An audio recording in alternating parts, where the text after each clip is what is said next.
Welcome back and thanks for joining the social listening segment here on the BDTV Breakfast Show. My name is Elizabeth Musa and joining me on the show this morning is Stephen Onyekwelu, our in-house analyst. And as usual, I'm always glad when you're joining us in the studio. Thank you very much. How are you feeling today?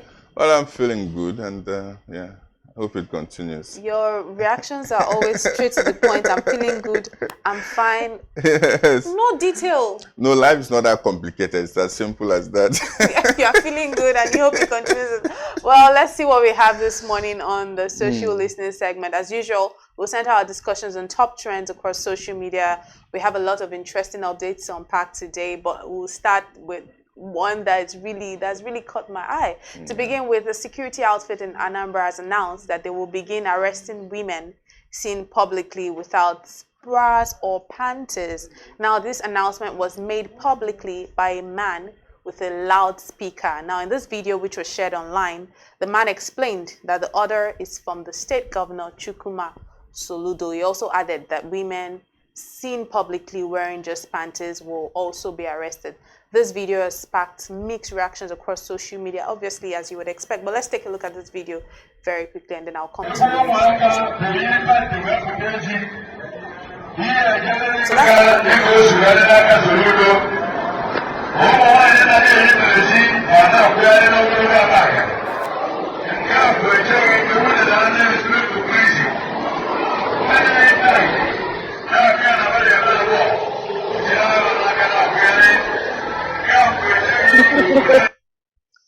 well, there you have it. It's just a really short video. The man speaking to a speaker. We can't see the man in question, but obviously speaking to the situation. Mr. Stephen, you probably want to help us to do a little bit of Okay, so that video, from what I understand, that announcement happened in Abagana. Abagana is a town in Anambra State. I can't remember the local government now.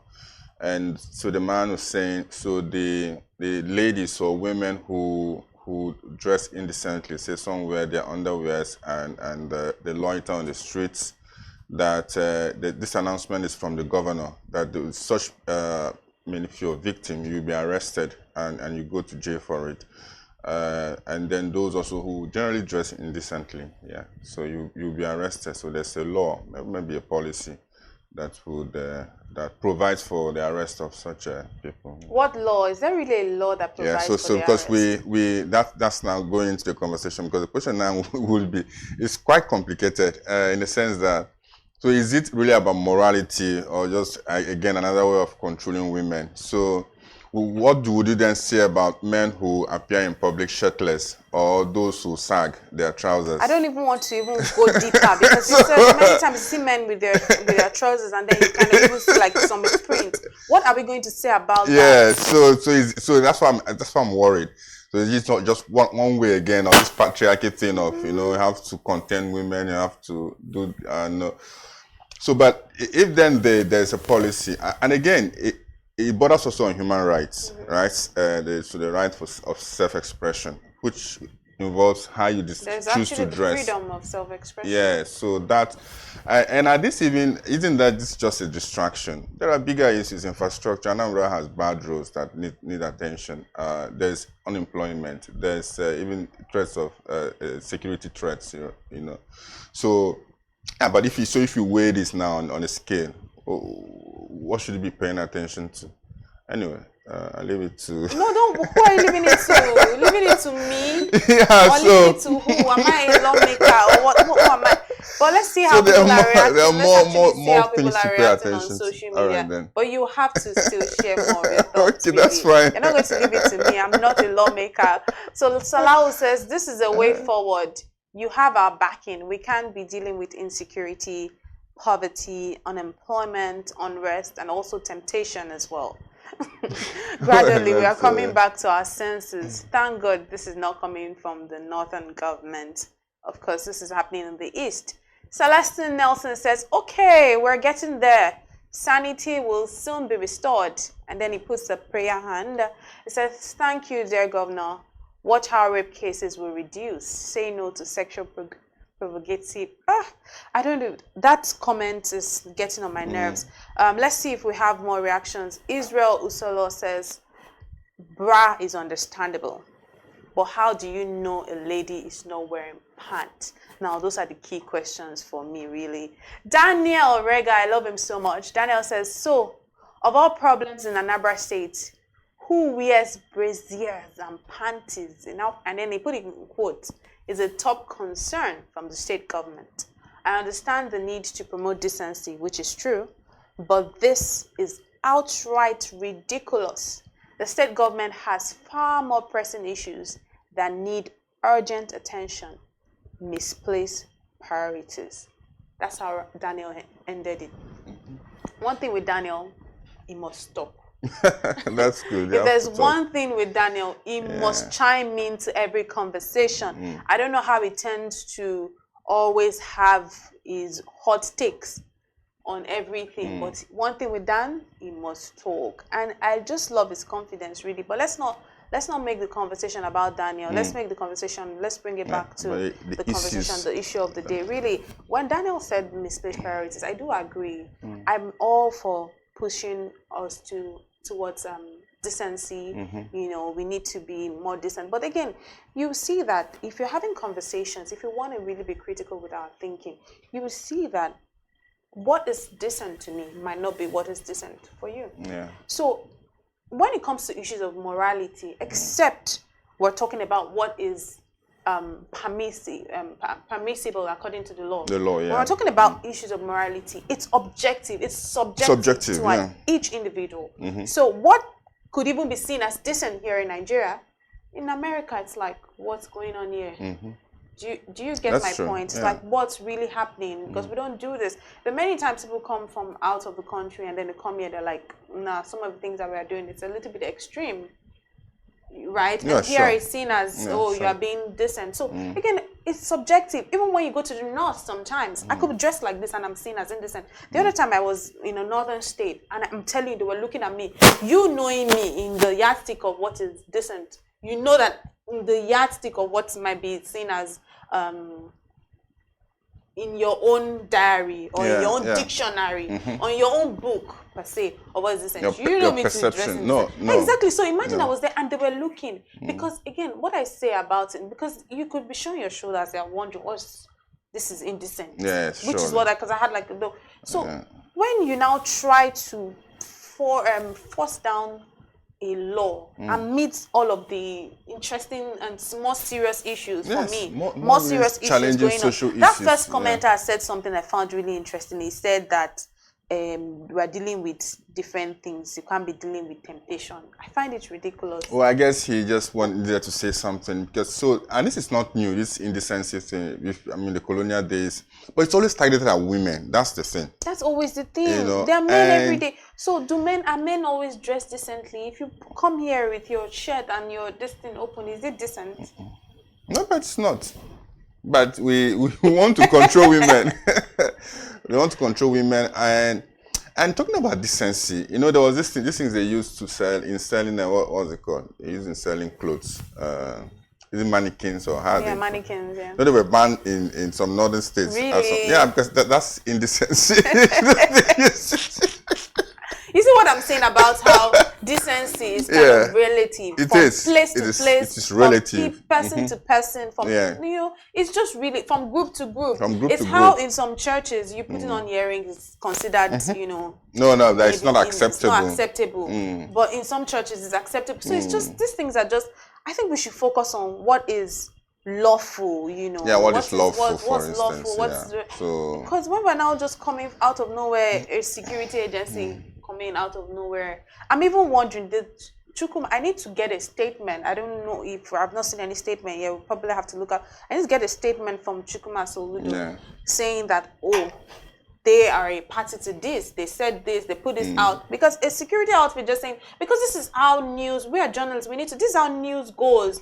And then you've not even confirmed it, you know. People will start saying, they said in Anambra State. You know this thing they said. That's part of the things that we're taught not to. They said, who said? They said, yes, we need to know who. We can't even see the man behind. No, we didn't see the person. We were able and then to it says identify. From Soludo. I could go out there today now and take maybe upstairs from my house and start saying, this thing from President Bola Ahmed Tinubu. This is a directive. Because of the way I feel, maybe I'm just seeing lots of people dressing indecently on the road. I'm like, what is this? I could just start today and say, you know what? I'll take my megaphone and just start shouting this. And my name is Madam Sholake. I'll just create a name.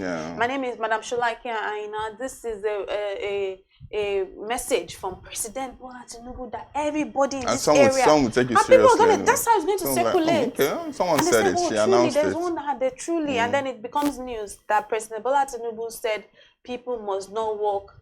That's how news flies without verification. Because I need Mr. Chukwuma Soludo to actually, put out a statement. Maybe it's office saying that, oh, you were really a party today. If that did not happen, then to me, this information is just one of those trends that just give us something to talk about, and then. But it's interesting that and this is coming at an interesting time when Soludo is there's also this whole thing around native doctors. So if you have to practice, if you're not from the state, you can't practice this native doctor thing, and if you're from the state, then you have to obtain a license to practice. So there's this, there are some of these social reforms is undertaking, and maybe this is coming. Maybe this is just part of it, but like you said, we need some official. I need an official statement from the state government, and it's really misplaced priority. And we truly even need to even say no to the patriarchy, because every time we know that Nigeria as a country is a very patriarchal. We have a very patriarchal society. We live in that type of society where it's almost like the men make the rules, women have to now follow, women have to. It's just really crazy. It's a lot. You get your voice is like, okay, me and myself and Mr. Steve, but my voice has to be lower because Mr. Steve is you guys make the rules. It's not really funny. Okay, really. That's why you're raising your voice at him, because we are not. And next month is International Women's Day. Is it March 8th or March 18th? I don't know which one. It's always It's March 8th or March 18th. Yeah. So I think that's something that needs to. It's a worry for me. There are bigger social issues, right? And then it's this how you dress, whether you wear this or you don't wear that. So it's just madness. And if you speak now as a woman, they say probably you want to be dressing because no, what are you not necessarily. To do? I think it's a little bit bizarre. I think it's not aside from the patriarchal side of it, aside from the misplaced priorities side of it. I think it's a little bit bizarre. It's even creepy because what do you want to do? You want to walk in now and say, what's she wearing? What's she not wearing? Or is there going to be a sensor that will now be like, okay, once they walk in, we're going to put this on their body and say, pant detector. Because I really need to know. Oh man, this is interesting. There are different layers to the conversations, really. But we'll have to just. Where's the place for privacy? So you start to look at people in a certain way. It's creepy, and because you know what's annoying, because it's going to be a man that will be. So it's such a creepy law, because that means it's not even a law. Let me take that back. It's not a law. It's such a creepy thing for them to be saying they want to come up with. Live and let live. If you see, even the good book, the Bible says, if your eyes cause you to sin, cut it off, or pluck it out, or something like that. It's really hard, but if you're looking to them, that person said, the rape cases will reduce. I need to find that man, wherever that guy is. Those are the people that people should look out for and just take note. Just put them blue, just highlight their names for tomorrow. Because if you're one of the people that are saying that. Rape cases. So do you mean that because people you say a woman maybe that according to your standard of decency is not dress decent, so you're going to go and rape her? What does that make you? So where's it? Because there's also the human rights thing. You remember we were talking about, and sometimes you do find that in climes or countries where you have women even cover themselves well, they still rape. There's still rape cases. Lots. Yeah, it will shock you that sometimes it's high. I don't have the numbers, but there are interesting loads and loads. So shouldn't there be a law also saying that maybe since this man came now to announce on the megaphone saying that you're going to look at people, women putting on bra and panties, they're going to arrest them, blah, blah, blah. There should be a law saying that, oh, we're going to be looking at men who are looking at women in this way. We're going to arrest them. Why is there never a law? I should probably do that from my house, take a megaphone. This is a law from if you're a man and you're seen wear shirtless in public, yes, or you you're will sagging be arrested, your and trousers, this is the law, and then we'll circulate it go to online. jail for and it. then it's make rounds, and then people will be scared. But let's see what we have again. Still making the trend this morning. Let's move on now. The the Nigerian Electricity Regulatory Commission (NERC) has introduced new penalties for individuals and businesses found guilty of bypassing electricity meters. The NERC made this known in its newly issued revised order on unauthorized access, meter tampering and bypass posted on NERC's X, formerly account. That's from their X account on Tuesday. Now this looks more like it. This is official. The new order, which took effect on 22nd of January 2025, aligns with the Electricity Act of 2023 and the Customer Protection Regulations Act of 2023 to strengthen enforcement against electricity theft and ensure compliance with metering regulations. Now, this to me looks like actual better priorities, but let's see how people are reacting to it on the social media space. Netizens always have something to say, and they will never not meet up with your expectations.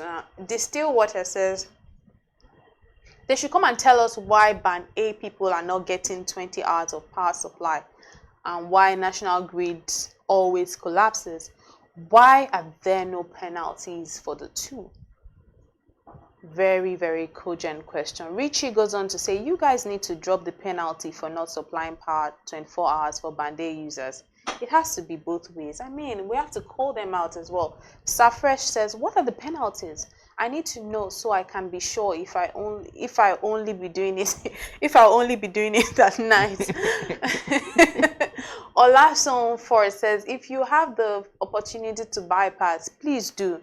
It's your own little share of the corruption going on in that sector and in Nigeria at large, but make sure they don't catch you. Look, Nigerians will always... The views are just representative of the public attitude, opinion. I love this comment a lot. Because representative. Truly, really. I like it because it just shows the different angle. The person that is saying, man, you better go and do your bypass, take your own share of the corruption going around. The person that is saying, you know what, tell us why Band A is at somebody. I think that for my own side, I don't know what, but I think for my own side, we have like 22 hours in general in a day. For Band A, now I'm not sure I'm in Band A then, because I get way less than that, maybe around 14 hours, about that. Yeah, so that's definitely not Band A. I should expected to, but and then one of the steward who said there should be penalty for the national grid that keeps collapsing and for not supplying Band A users. Who's going to penalize them now? Yeah, but then you want to penalize those who are trying to survive, right? Now I'm not in any way supporting the bypass thing, right?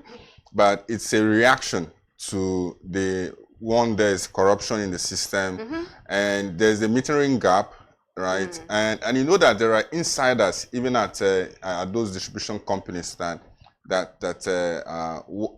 so often there's an insider helping those doing this. Yeah, yes, I can tell you. Also makes money. Yes.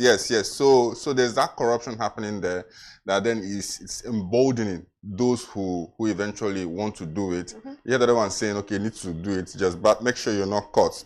Because when they catch you also, that's when the penalty will not apply. But why are we always thinking in terms of penalty? Why are we not thinking in terms of solutions? Yes, incentivize. Yes. So even make people happy to comply. Okay, so when you comply, you will get to so and so. And not when you don't comply, like the one in Anambra State says it's about penalties. We'll take you to jail. Yes, you have a point. Like, that's food for thought. We're always thinking of penalties instead of giving incentives. So people are willing to even comply. Oh, you're happy. Well, I know it's tough. Human beings can be very somehow, especially Nigerians. No, can be very creative, both in the good way and in the bad way, right? But I think we need to be serious about it. There's a metering gap that is there's metering gap, right?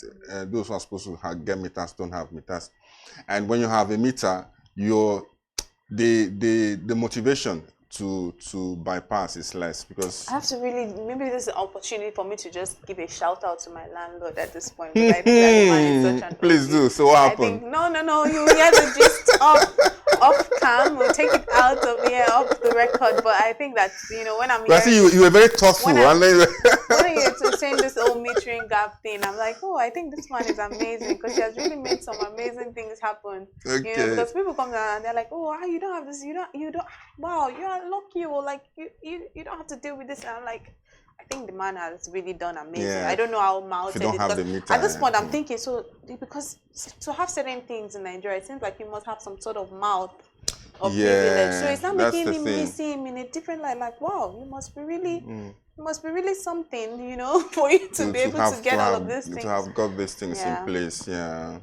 But those comments really, I like those comments a lot. They were very. They are representative, really. They spoke for everybody. The one that spoke for, Bande, why don't we have enough light? The one that spoke for, you better take your share of the corruption going around. that was hilarious for me. There's so much corruption also in that sector. Yeah. Well, not only in that sector, like but they need to go inward. When anything is happening, when people are complaining in society, what and whatnot, you need to look inward. Yeah, surely. Because the rot is always coming from in. So when police is saying, oh, so XYZ, the people on the inside are the ones that are, what's the word? The people on the inside are the ones that are feeling it. Yes. To the outside, they understand the system. They're the ones that understand. So if there's a rot in any place, it's the people on the inside. There's a proverb that says that it's a Yoruba proverb that says that the termite that is eating, is it a termite? The insect that is eating the vegetable is inside the vegetable. Oh, surely. It's true. But thank you very much, Mr. Stephen. It's always a delight speaking to you on the social listening segment. I always really enjoy it. And that's how we bring it to a wrap here on the morning show. Stay tuned for more. My name is Elizabeth Musa. Keep watching BDTV.